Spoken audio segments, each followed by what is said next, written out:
solving systems of equations using Cramer's rule, this time on 3x3s. Got to remember, you can't always use Cramer's rule, so if you get to a certain point, you've got to turn back if something happens. What do you do with the value of the determinant of the coefficient matrix? That's always going to be the first step, is finding that, but then what do you do with it? And where do those constants go? Here we have a system of equations, 3 variables, and we're going to solve this using Cramer's rule. So the first thing we have to do, remember, is the coefficient matrix. So we're going to make a matrix that's 3 by 3, not using those constants of 7, 2, and 20. We're going to make that matrix just using the coefficients of x, y, and z. And it might be helpful for some to stick the ones in there. So we're going to put ones in where we have ones. So we're going to build that matrix. Trying to be very careful of conserving screen real estate here. We might have to do this on 2 pages. We'll see.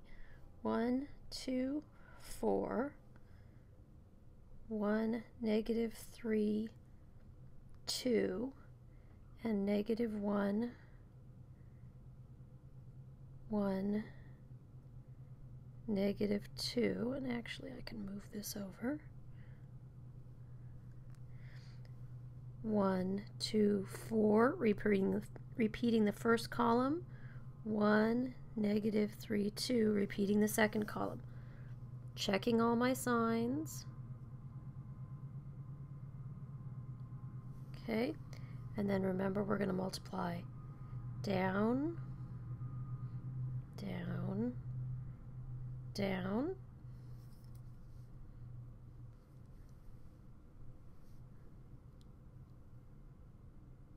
and if we do that, we get 6 plus 4 minus 4.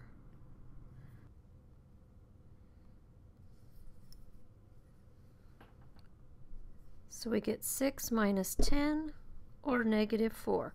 So that's the value of the coefficient matrix. That's going to be important. Now we're going to set up the matrices that we'll use to solve for all the variables. I put in the constants in the spots they go. Remember, when we're solving for x, we replace the x column. Solving for y, replace y, z, replace z. Now I'm going to fill in the rest of the values. So in the x matrix, the y column gets filled in, same numbers as before, 1, negative 3, 2. Z column gets filled in, negative 1, 1, negative 2. This time the y column's already filled in. I can fill in the x numbers, 1, 2, 4, and fill in the z numbers, negative 1, 1, negative 2. Those are the only places those numbers can be. 1, 2, 4 can only be in the x column. 1, negative 3, 2 can only be in the y column. So those are the matrices that we're going to use in the numerators of our work to solve for x and y and z.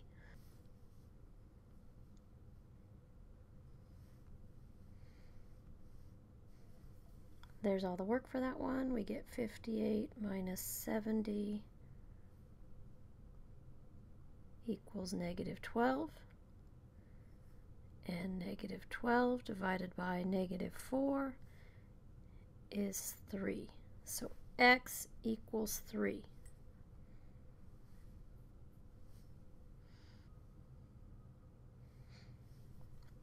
So for y, we've got negative 16 minus negative 16. So we get 0. It doesn't matter what we divide 0 by, whether it's negative 4 or anything else, we get 0. So our y value is 0. So for z, we get negative 24 minus negative 40.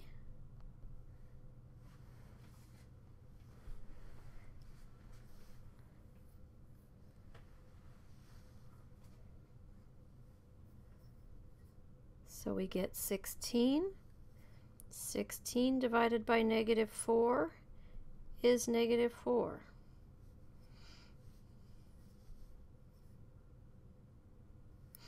So that's my solution.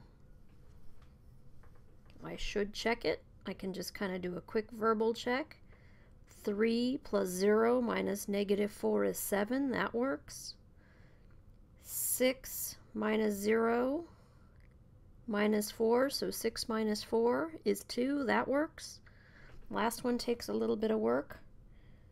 4 times 3 plus, I don't need to do the 0, minus 2 times -4. 12 plus 8, that's 20. So it works. When can you not use Cramer's rule? I don't think I said it again here, but remember, if we had gotten a 0 when we did that first multiplication, when we found the value of the coefficient matrix, then we couldn't have continued because it was either no solution or infinitely many. That determinant, the value of the determinant of the coefficient matrix, is what we divided all three of the next answers by, and the constants go where the variable was that you're finding.